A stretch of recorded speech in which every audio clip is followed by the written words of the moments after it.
Avant les bibliothèques, avant les archives, avant le papier et l'encre, l'Afrique avait déjà mis en place un système extrêmement sophistiqué de conservation de la mémoire. Une mémoire qui ne reposait pas sur des documents figés mais sur des êtres humains vivants, formés dès l'enfance à porter l'histoire d'un peuple tout entier. Cette mémoire avait une voix, un rythme, une musique, et cette voix appartenait au griot. Dans de nombreuses sociétés africaines, le griot n'était pas un simple conteur chargé de distraire l'auditoire lors des fêtes. Il était une institution centrale au même titre que le roi, le chef de guerre ou le prêtre. Sa fonction était multiple et fondamentale.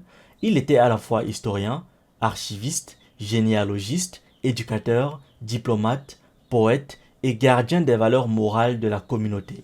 Réduire le griot à un musicien folklorique serait passer à côté de l'un des piliers les plus importants de la civilisation africaine traditionnelle.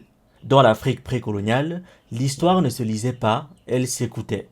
Elle se transmettait par la parole, le chant, la répétition et la mémorisation.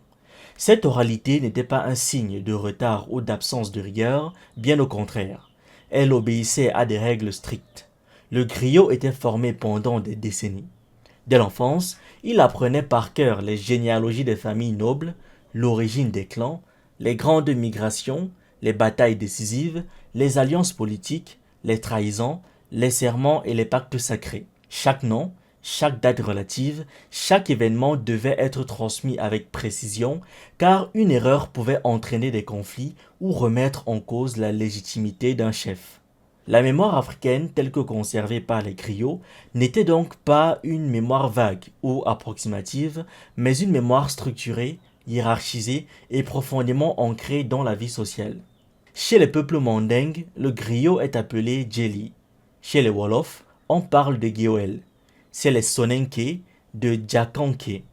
Malgré la diversité des appellations, le rôle reste sensiblement le même.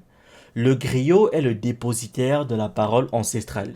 Il est celui qui sait d'où vient chaque famille et pourquoi elle occupe telle ou telle place dans la société.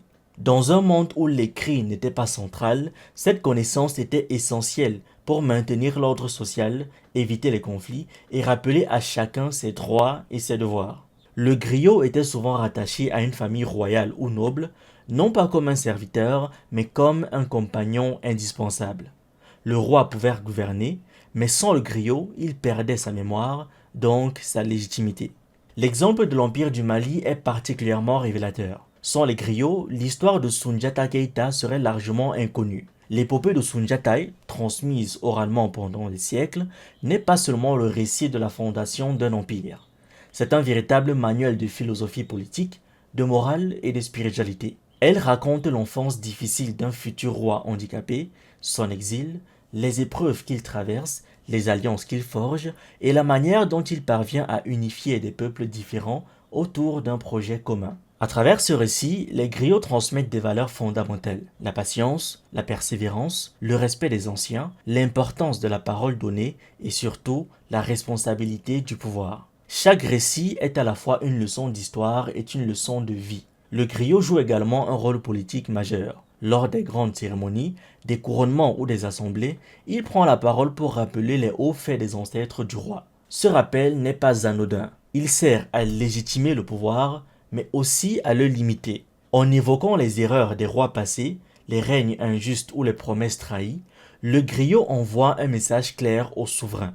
Le pouvoir n'est jamais absolu, il est inscrit dans une continuité historique et morale. Par la métaphore, la chanson ou le proverbe, le griot peut critiquer sans provoquer directement. Cette parole indirecte constitue une forme de contre-pouvoir extrêmement subtile mais efficace. La mémoire africaine conservée par les griots est une mémoire vivante. Contrairement à l'histoire écrite qui fige les événements dans une version définitive, l'histoire orale s'adapte au contexte. Le griot ne modifie pas les faits essentiels, mais il ajuste la manière de les raconter en fonction de son auditoire et des enjeux du moment. Face à des jeunes, il insistera sur les leçons morales. Face à des chefs, il mettra l'accent sur les responsabilités et les conséquences des actes passés.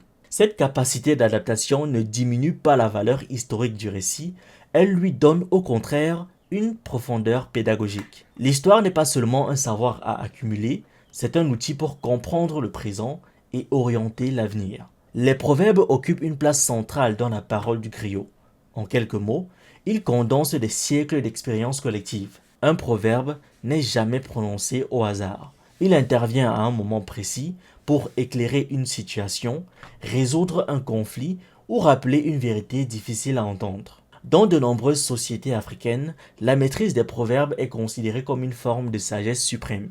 Le griot, en tant que maître de la parole, est celui qui sait quand parler et quand se taire, quand chanter et quand raconter, quand louer et quand avertir. L'arrivée de la colonisation européenne a profondément bouleversé ce système de transmission. En imposant l'écrit comme seule forme légitime de savoir, les colonisateurs ont discrédité l'oralité africaine. Les griots ont été marginalisés, parfois ridiculisés, parfois contraints de se transformer en simples amuseurs pour survivre. L'histoire africaine a alors été écrite majoritairement par des étrangers, souvent sans prendre en compte les récits oraux locaux. Cette rupture a entraîné une perte immense de connaissances, mais aussi une dévalorisation de la mémoire africaine elle-même. Pourtant, lorsque les historiens modernes croisent les récits de différents griots, issus de régions et de lignées distinctes, ils constatent une cohérence remarquable.